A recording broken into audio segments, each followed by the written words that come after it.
Tá começando o seu resumo da rodada. Mentira, mentira.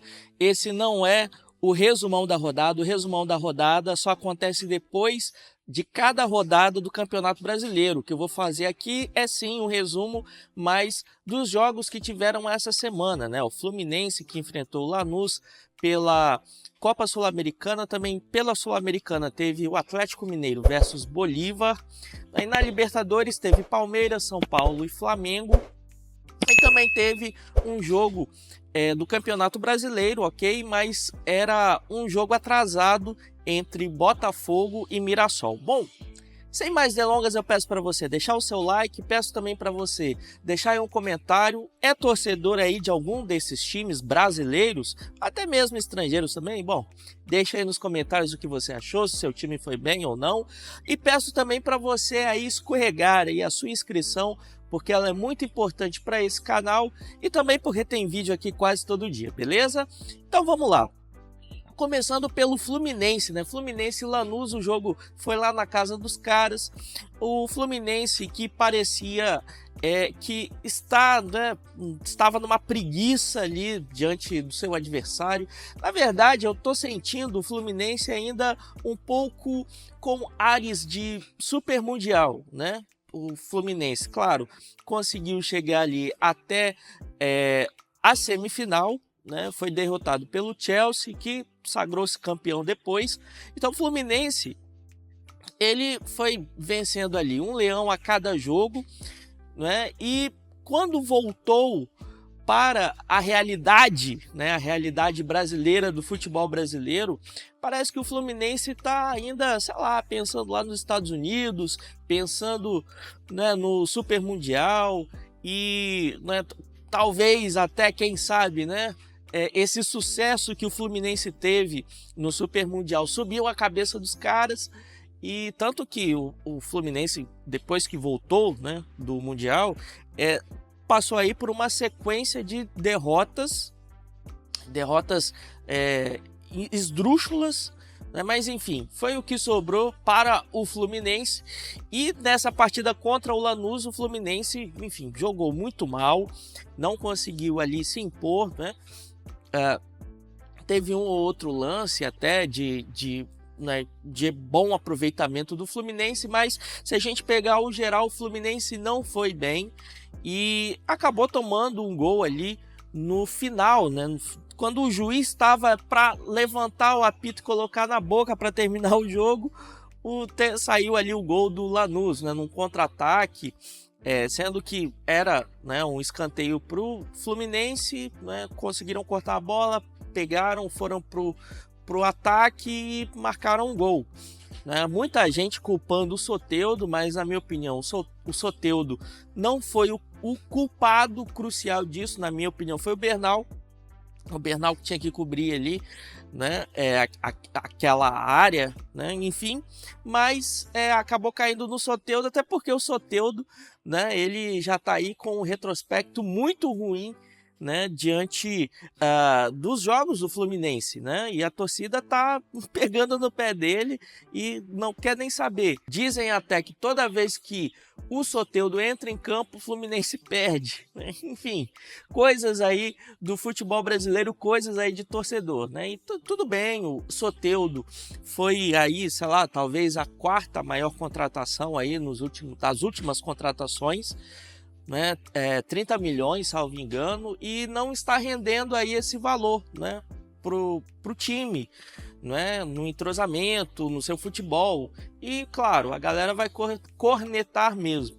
Mas enfim, Fluminense e Lanús, é reversível esse placar no Maracanã? É reversível, mas na minha opinião, se o Fluminense jogar do jeito que jogou contra o Lanús, pode até levar mais gols, né, e sair aí no agregado muito pior. Mas o Fluminense tem que entrar ligado, tem que entrar como entrou contra o Bahia, né, no Maracanã. Entrou ligadão, né, dominou o jogo, dominou a partida, fez ali um gol, depois, né, correu atrás, foi pressão até o final e conseguiu o Thiago Silva marcar o segundo gol e o Fluminense se classificou. Então tem que acontecer a mesma coisa, Se não acontecer, né, se o Fluminense ficar panguando ali, né, continuar deixando espaços ali, né, e também, né, não conseguindo reverter ataque ou posse de bola em gols, vai acabar perdendo a vaga aí para as semifinais da Copa Sul-Americana. Bom, agora a gente vai falar do jogo entre o Atlético Mineiro e o Bolívar, né? O jogo que aconteceu lá na altitude, né? Um jogo que o Atlético Mineiro saiu bem, saiu muito bem, porque conseguiu empatar.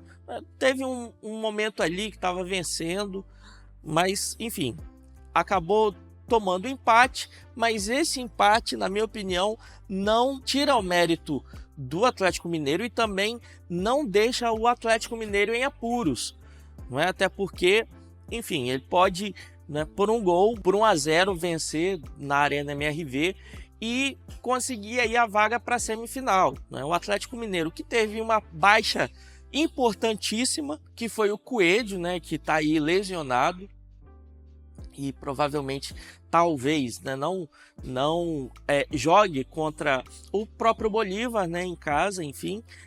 Mas o Atlético Mineiro tem mais chances que o Fluminense de conseguir, né, essa vaga aí, uma vitória dentro de casa diante do Bolívar. O Bolívar aí que conseguiu até fazer times como o Flamengo, né, o Flamengo do Tite, tropeçar e tudo mais, mas o Atlético Mineiro, na minha opinião, tá aí com a vaga encaminhada. É só entrar ligadaço, para poder também conseguir aí a vaga na semifinal da Copa Sul-Americana. Agora eu vou falar de Libertadores. Libertadores é com o Palmeiras e River Plate. O Palmeiras, que no primeiro tempo foi um amasso atrás de amasso, e o Palmeiras conseguiu ali, né, vencer, né, estar vencendo por 2-0, mas quando foi no segundo tempo, né, toda aquela pressão do Palmeiras acabou meio que se perdendo, se esvaindo, né, ali contra o River Plate. O River Plate conseguiu, né, um gol, conseguiu diminuir e tudo mais, mas no cômputo geral o Palmeiras saiu com uma boa vantagem. Claro, né, saiu vencendo, vitória dentro de casa, vitória no Monumental de Nunes é uma vitória sim para se comemorar, mas o Palmeiras tem que ficar ligado, porque, como eu falei, primeiro tempo foi um amasso, segundo tempo o Palmeiras tirou, né, o time do Abel Ferreira tirou o pé do acelerador e, né, ficou naquela, parecia até o Flamengo, né, em alguns momentos, onde era pressão no início da partida, quando vinha o segundo tempo dava aquela bobeada e escorregava no placar. Mas enfim, como disse, no cômputo geral, para o Palmeiras tá aí com uma boa vantagem, dá para passar bem, mas tem que lembrar que o retrospecto do Palmeiras dentro de casa é um pouco para ligar o sinal de alerta, né? Porque, né, tem até aí comentaristas, analistas de futebol que dizem que o Palmeiras joga muito melhor fora de casa do que dentro de casa. Então, o Palmeiras ficar ligado aí no Allianz Parque contra o River Plate, que é um time, é uma camisa pesada, é um dos maiores times aí do mundo, tá? Do mundo, não é exagero nenhum dizer isso, mas o Palmeiras tem que ficar ligado, né? E uma parte da torcida do Palmeiras também tem que ajudar, né? Porque o pessoal aí tá pegando demais no pé do Abel Ferreira e, né, chamando o cara de pardal e tudo mais, mas olha, ele encontrou ali uma solução pro ataque. Flaco, Roque, Vitor Lopes. Flaco Lopes e Vitor Roque, né, estão aí, né, voando. O Vitor Roque, inclusive, voou nessa partida, né, tava quase esquecendo do Vitor Roque, voou, o Tigrinho soltou a carta e, meu amigo, se continuar assim, olha, tá aí para ganhar, quem sabe uma Libertadores, quem sabe aí um Campeonato Brasileiro, né, tem que ficar de olho, Então, né, que essa parte da torcida do Palmeiras aí também ajude, né? Ajude o time, ajude o Abel Ferreira para que consigam aí alcançar êxito, né? E como eu falei, retrospecto do Palmeiras dentro de casa é um pouco preocupante, mas dá para passar. Agora eu vou falar de São Paulo e LDU, LDU e São Paulo, jogo que foi em Quito, né, na casa da LDU, altitude também, e o São Paulo esmoreceu. São Paulo não conseguiu jogar, o São Paulo sofreu um bombardeio, um verdadeiro bombardeio, né, do ataque da LDU, e o goleiro do São Paulo salvou em muitos momentos, não conseguiu salvar nas duas oportunidades da LDU. E com isso acabou perdendo por 2-0.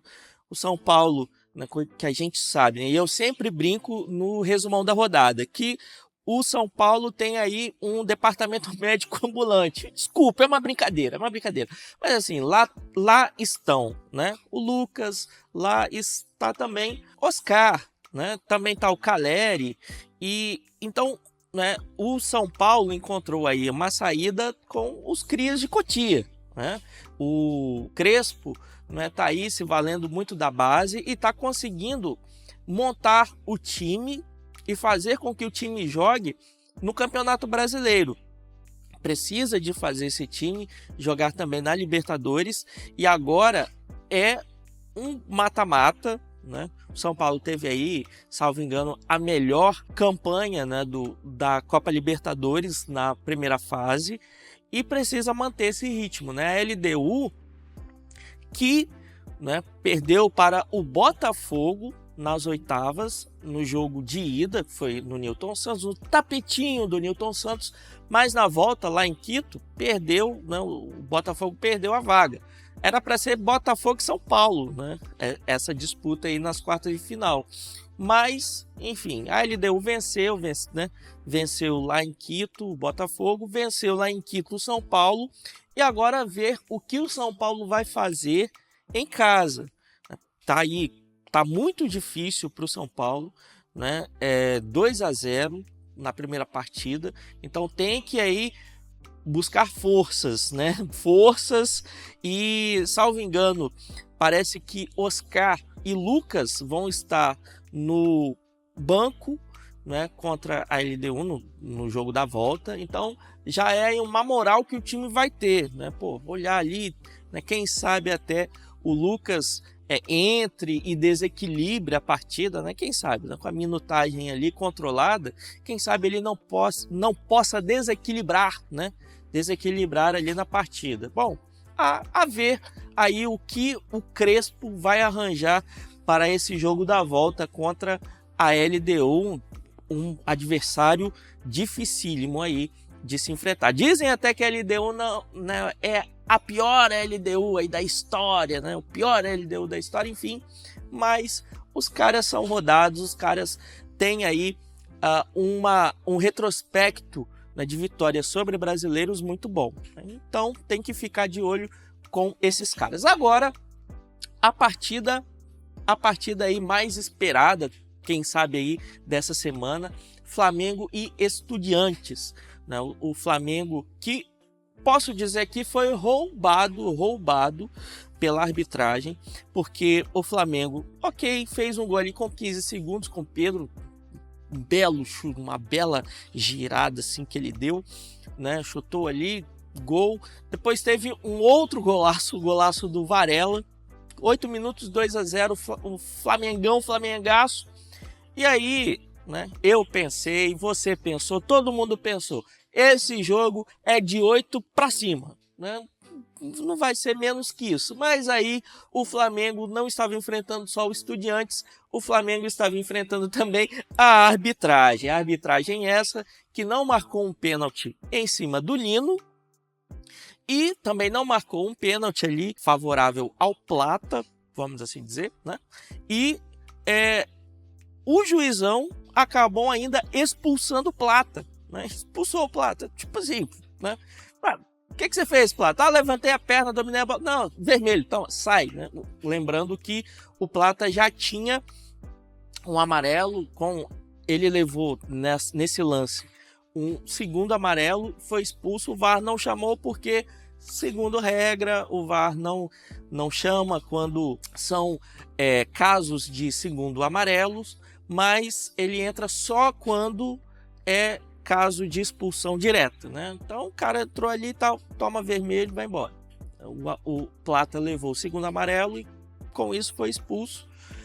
Mas aí, né, nesse momento que eu estou gravando o vídeo, a Conmebol resolveu tirar, né, a suspensão do Plata e reconheceu aí erro da arbitragem. E assim, gente, assim, parece que eu tô voltando no tempo, né? Com essa partida parece que eu tô voltando no tempo, porque Libertadores anos 90 era isso aí.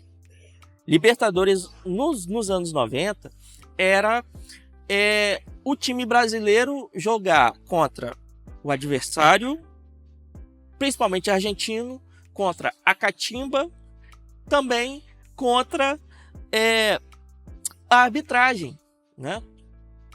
E assim, o Flamengo estava jogando Maracanã, né?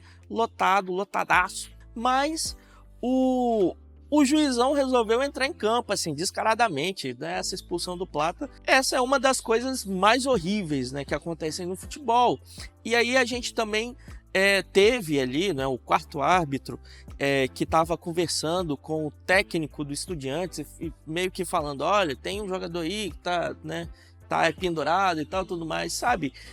O Flamengo foi contra tudo e contra todos nessa partida. O Flamengo jogou bem, né? Não vamos tirar aqui o mérito, né? Colocar só a culpa no juizão. O Flamengo jogou bem, jogou muito bem, dominou a partida. Como eu falei, 8 minutos já estava 2-0, com 2 golaços. Pedro Varela. Muito bom. Flamengo dominando a partida, dominando ali saídas de bola, né, pressionando o time adversário, mas aí o juizão resolveu entrar em cena e quando ele entrou em cena acabou fazendo caca.